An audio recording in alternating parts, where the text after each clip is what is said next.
গ্রামের বিস্তীর্ণ এলাকা জুড়ে অসংখ্য ঘরবাড়ি, তবে কোনোটিতেই লোকজনের দেখা নেই। প্রায় ৩০০ বছর ধরে এভাবেই দাঁড়িয়ে রয়েছে গ্রামের সব ঘরবাড়িগুলো। কি আশ্চর্য হচ্ছেন? হওয়ারই কথা। এই যেন এক রহস্যপুরী।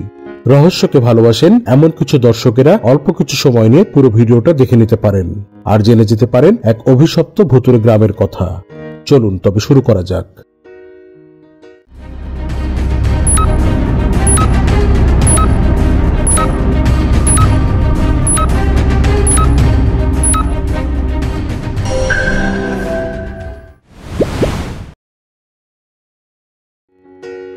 শুরুতেই বলি, মেঘাচল নামে একটি ফেসবুক পেজ আছে।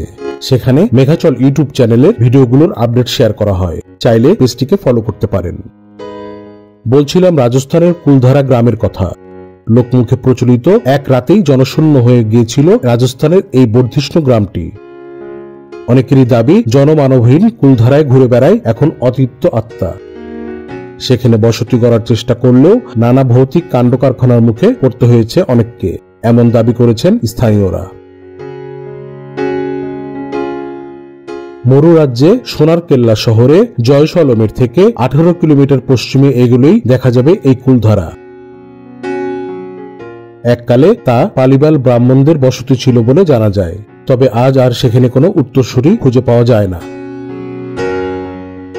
কুলধারায় দেখা মেলে না কোনো মানুষের, তবে জায়গাটি যাতে বেহাত না হয়ে যায় সে বন্দোবস্ত করেছেন সরকার। ইদানিং তা ভারতের পুরাতত্ত্ব সংরক্ষণ আর্কিওলজিক্যাল সার্ভে অফ ইন্ডিয়া বা ASI এর অধীনে রয়েছে। টিকিট কেটে পর্যটকদের ঢোকার বন্দোবস্ত করা হয়েছে। অথচ এককালে জমজমাট ছিল এই কুলধারা গ্রামটি। কেন এই হাল হলো গ্রামটির, এই নিয়েই রয়েছে নানা মুনির নানা মত। অনেকের মতে রাজরাজ যুগে জয়সলমের প্রধানমন্ত্রী সলিম সিংহের কুনজর পড়েছিল গ্রাম প্রধানের মেয়ের দিকে। জোর করে তাকে বিয়ে করতে চেয়েছিলেন সলিম। বিপদ বুঝে তাড়াতাড়ি 85টি গ্রামের পরিষদের সঙ্গে বৈঠকে বসেন পালিবাল ব্রাহ্মণরা। সেখানে নাকি সিদ্ধান্ত হয় গ্রাম প্রধানের মেয়েকে সালিম থেকে বাঁচানোর জন্য রাতারাতি গ্রাম ছেড়ে পালাতে হবে তাদের। তাই করেছিল কুলধারা গ্রামের বাসিন্দারা। এক রাতেই ফাঁকা হয়ে গিয়েছিল গ্রামটি। কয়েকটি গাছ ছাড়া আর কোনো প্রাণের অস্তিত্ব নেই সেখানে, তবে কৌতূহলী পর্যটকদের ভিড় লেগেই থাকে সবসময়। সালিম এবং গ্রাম প্রধানের মেয়ের কাহিনীতে অনেকে আবার প্রেমের অনুষঙ্গ খুঁজে পেয়েছেন। অনেকের দাবি গ্রাম প্রধানের মেয়ে প্রেমেই পড়ে তাকে বিয়ে করতে চেয়েছিলেন সালিম,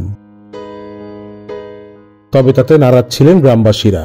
গ্রাম ছাড়ার আগে পরিবারের সম্মান রক্ষার্থে ওই মেয়েটিকে খুন করেন তারা। এরকমই বিভিন্ন রকম রহস্যের টানে কুলধারা বহু পর্যটকই পা রাখেন সেখানে। তারা জানিয়েছেন কুলধারায় সারি সারি ঘরবাড়ি এখনো প্রায় অক্ষত। কয়েকটি ঘরবাড়ির চাল উড়ে গেলেও মাটির দেয়াল এখনো পড়ে যায়নি।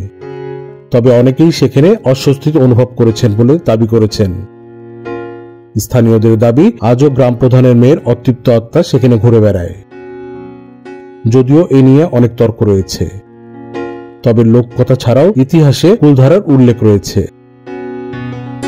ত্রয়োদশ শতকে রাজস্থানের পালি শহর থেকে জয়সলম এলাকায় কুলধারা গ্রামের বসতি গড়ে তোলেন সেখানকার বাসিন্দারা। 1815 সালে তা জনশূন্য হয়ে যায় বলে দাবি করেন। 1899 সালে লক্ষ্মীচন্দের লেখা তারিখ-ই-জয়সলম বইতে কুলধারার বিষয়ে নানা তথ্য পাওয়া যায়। তাতে লেখা রয়েছে এই গ্রামের করহন নামে এক পালিবাল ব্রাহ্মণ প্রথম বসবাস করতে শুরু করেছিলেন। 300 বছর আগেকার সেই বর্ধিষ্ণু গ্রাম থেকে রাতারাতি নাকি লোকজন গায়েব হয়ে গিয়েছিল। কিন্তু কেন, তা নিয়ে জনশ্রুতির অভাবও নেই। এমন কিছু কথা যা এখানে আলোচনা করা হয়নি, কিন্তু আপনি হয়তো জানেন, তবে অবশ্যই কমেন্ট করে জানাতে পারেন।